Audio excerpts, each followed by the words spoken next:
Hello everyone, welcome to another session of IDS.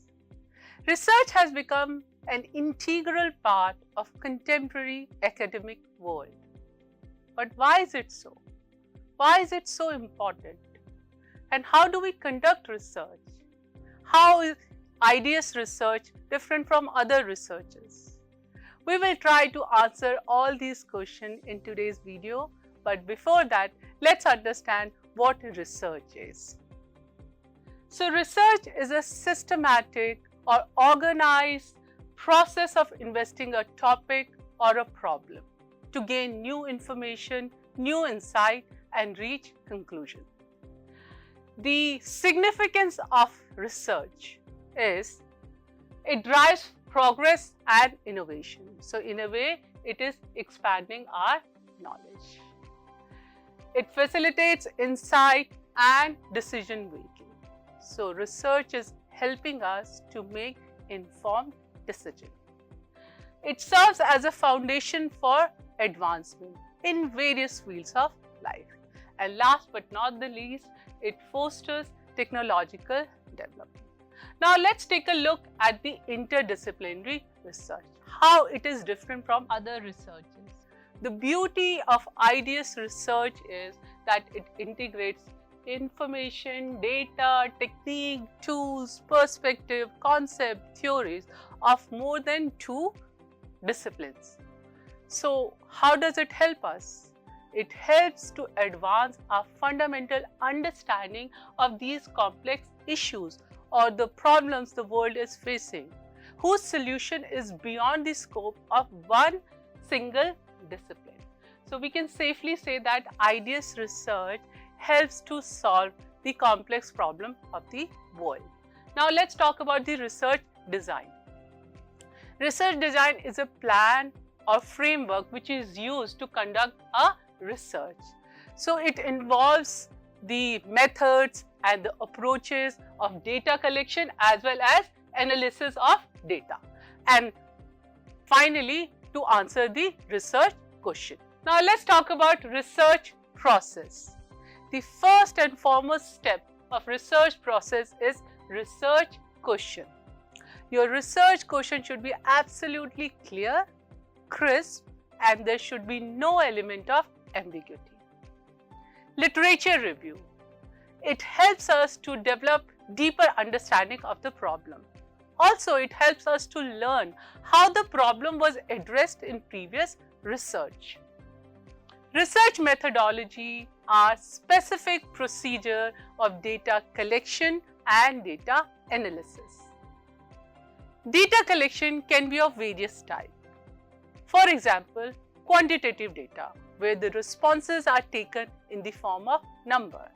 Qualitative data, where the responses are taken in the form of words. Primary data, which is your original data, which is collected by you. Secondary data, which is collected by someone else, but you can use it for your research purposes. Then comes data analysis. Depending upon the nature of data, data analysis can also vary. For example, for quantitative data, the right technique can be statistical analysis, which helps to test the relationship between various variables.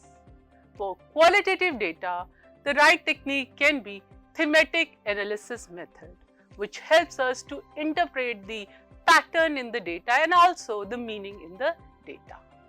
Now, the last but not the least is your report finding or conclusion. Now let's talk about the challenges in research. All of us have some biases, some likes and dislikes. Now for a good research, we should ensure that our biases should not impact the process of research. If it does, our research conclusion won't be authentic. Second problem is data accuracy.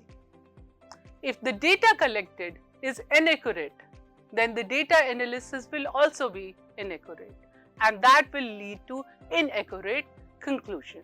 So data accuracy has to be maintained throughout the research process. Another problem which people face during research is time management. Often it is seen that they find it difficult to finish it on time, because research can be very long and exhaustive process. So this is one factor which you have to keep in mind. Now let's talk about the criteria for good research. A good research is something which has clarity and focus, which means you should be clear about your objective of doing that research. Relevance.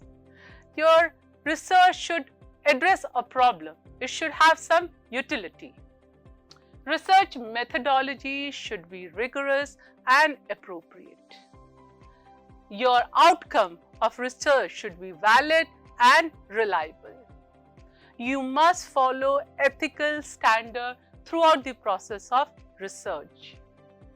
There should be an element of originality.